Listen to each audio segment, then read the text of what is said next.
बिस्मिल्लाहिर्रहमानिर्रहीम। अस्सलाम वालेकुम दोस्तों, मैं हूं इदरीस खान और आप मेरा यूट्यूब चैनल देख रहे हैं। मैं आज आपके साथ बातचीत करने वाला हूं अरशद शरीफ केस के हवाले से, जिसमें कुछ नई चीज़ें सामने आई हैं। जैसे जैसे इस केस के हवाले से जो है इन्वेस्टिगेशन हो रही है, या सहाफ़ी जिस तरह से इस केस को देख रहे हैं, जिस तरह से इस केस को जो है अपना इस हवाले से जैसे जैसे बात कर रहे हैं वहाँ पर मकामी लोगों के साथ साथ और वहाँ पर पुलिस के साथ, और वो खुरम साहब हैं जो कंपनी के जिस कंपनी में काम करते हैं, या जो वो कंपनी है उसके ऑनर से जब बातचीत होती है तो उसमें बड़े कुछ चीज़ें सामने आई हैं, वो मैं आज आपके सामने रखूंगा। और उसके साथ साथ मैं आपको यहाँ पे ये बताता चलूँ कि अरशद शरीफ साहब के कातिलों को बचाने की कोशिश कौन कर रहा है।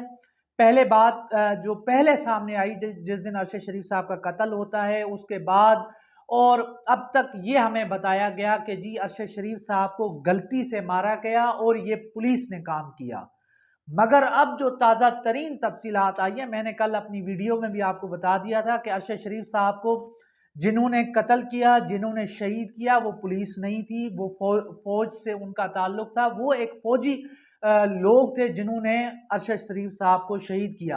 अब ये बात आपको समझनी पड़ेगी कि फौज का क्या ताल्लुक, ये एक चोरी का केस था या जो भी मामला थे, मगर इसके अंदर फौज क्यों आती है और फौज को क्या जरूरत पेश आती है कि वो जो है वहां पर नाका लगाए। नाका अगर खुरम जो है वहां पर नहीं रुकता तो जो है वो गोलियां चला देते हैं, और फौज इस तरह भी करती है, यानी ये समझ से बाहर है।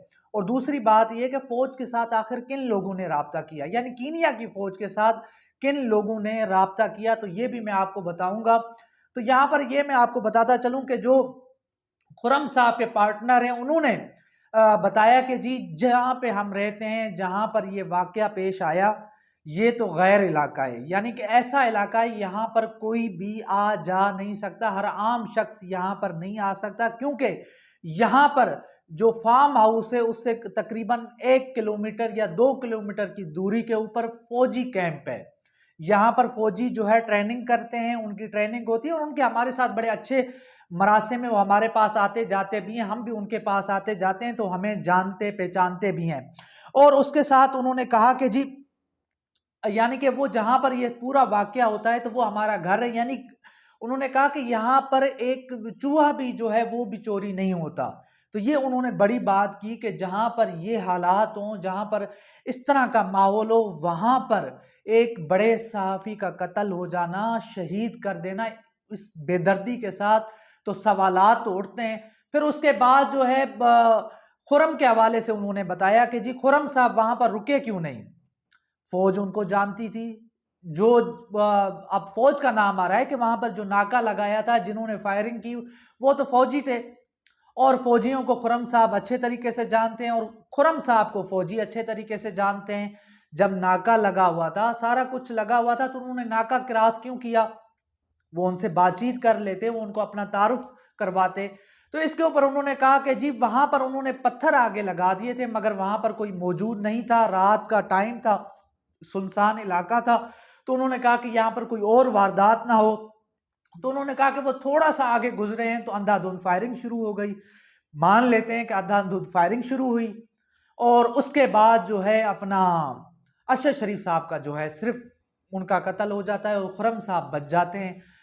और यहां पर यह भी बात आपको समझनी पड़ेगी कि अगर जिस तरह से पोस्टमार्टम में आया कि अरशद शरीफ साहब का बेदर्दी से जो है उनके ऊपर तशद्दुद किया गया, उनको टार्चर का निशाना बनाया गया, तो ये किस वक्त हुआ? खुरम साहब तो उनके पास मौजूद थे, और उनके पार्टनर का कहना है कि जब अरशद शरीफ साहब वहां से निकले हैं नैरोबी के लिए, तो वो हमारे साथ मौजूद थे, हमने रात को खाना खाया और सारा कुछ, तो उसके बाद वो नैरोबी के लिए निकले। और यहाँ पर ये मैं आपको बताता चलूँ कि पुलिस जिस गाड़ी के पीछे थी, तो ये जो है 7 बजे वाकया होता है जिस शख्स की गाड़ी चोरी होती है, और 7:20 के ऊपर वो पुलिस को रिपोर्ट दर्ज करवाते हैं, और उसके बाद पुलिस जो है उसी शख्स को लेकर वहां से निकलती है। और उस गाड़ी के अंदर ट्रैकर भी मौजूद था, जिस कंपनी के साथ उनकी बातचीत चल रही थी, जिस कंपनी की गाड़ी थी और ट्रैकर था, वो उनको यानी कि मुसलसल राब्ते में थे। और वो उन्होंने उस कंपनी ने बताया कि जी गाड़ी अभी तक नैरोबी से बाहर नहीं निकली।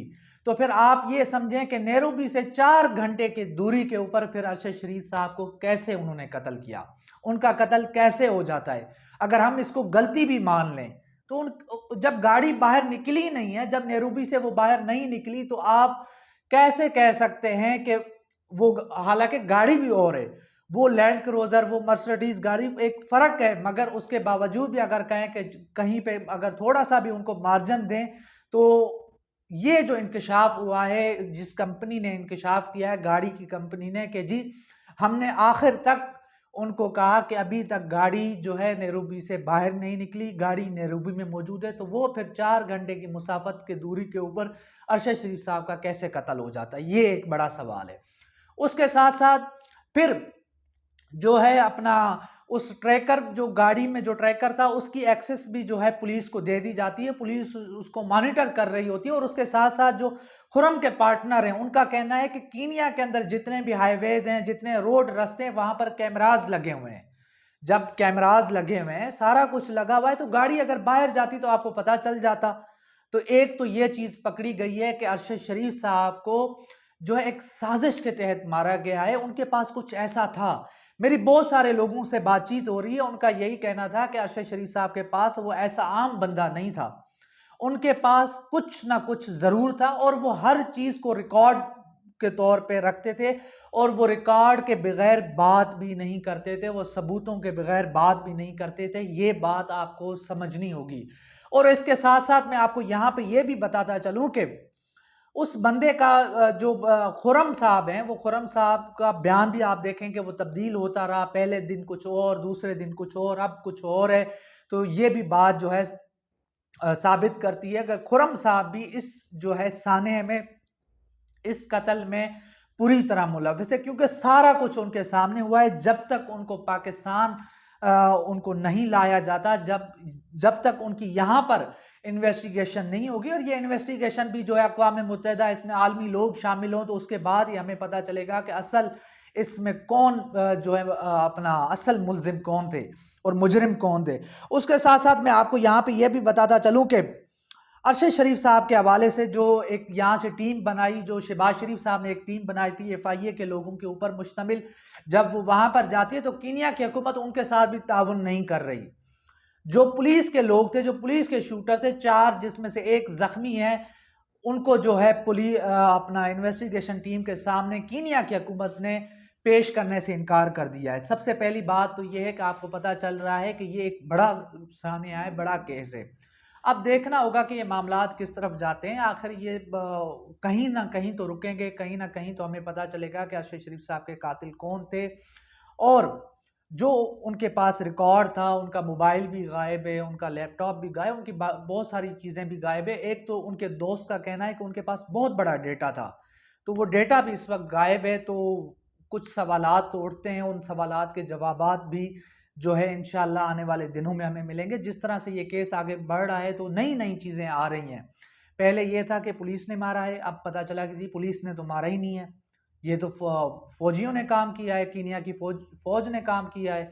और उसके साथ साथ जो खुरम साहब हैं, उनके पार्टनर कहते हैं कि जी वो तो उनके यार दोस्त थे। जब यार दोस्त है, पुलिस के उनका फौज के साथ ताल्लुक था, और एक साथ ही उनका यानी वो ट्रेनिंग वगैरह जो भी सेंटर है वो 1 किलोमीटर के फासले पे था जहां पे इनका फार्म हाउस है।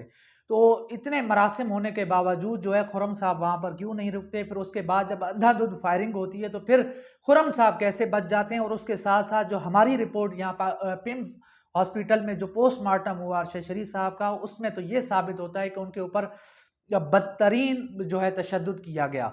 तो तशद्दुद फिर कहाँ पर हुआ, ये बात बड़ी अहम है। क्या आया कि तशद्दुद उससे पहले हुआ या बाद में? ये सवालात हैं जिनके जवाबात देने होंगे। ये जवाबात तभी आएंगे जब एक साफ शफाफ जो है अपना कमीशन नहीं बनता, एक जो है अपना बाहर के आलमी लोगों के जो है उसके ऊपर उनके ज़ेर निगरानी ये केस आगे नहीं बढ़ता, तब तक हमारे सामने हकाइक नहीं आएंगे। और दूसरी बात यह है कि इन पूरे मामलात के ऊपर ये हुकूमत सोई हुई है, शहबाज शरीफ की हुकूमत बिल्कुल सोई हुई है, कोई एहतजाज नहीं कर रही, कोई आवाज़ बुलंद नहीं कर रही। हमारा दफ्तर खारिजा सोया हुआ है। और उसके साथ साथ आप देखें कि फिर जो है ना बातें उठती हैं, फिर उंगलियां उठती हैं कि ये हुकूमत भी मुलव्विस है, यहाँ पर और लोग भी मुलव्विस हैं। तो आने वाले दिनों में देखेंगे कि ये मामलात किस तरफ जाते हैं। इस केस के हवाले से जो भी खबर आएगी, जो भी अपडेट आएगी, मैं आपके साथ ज़रूर शेयर करूँगा। तब तक के लिए अल्लाह हाफ़िज़।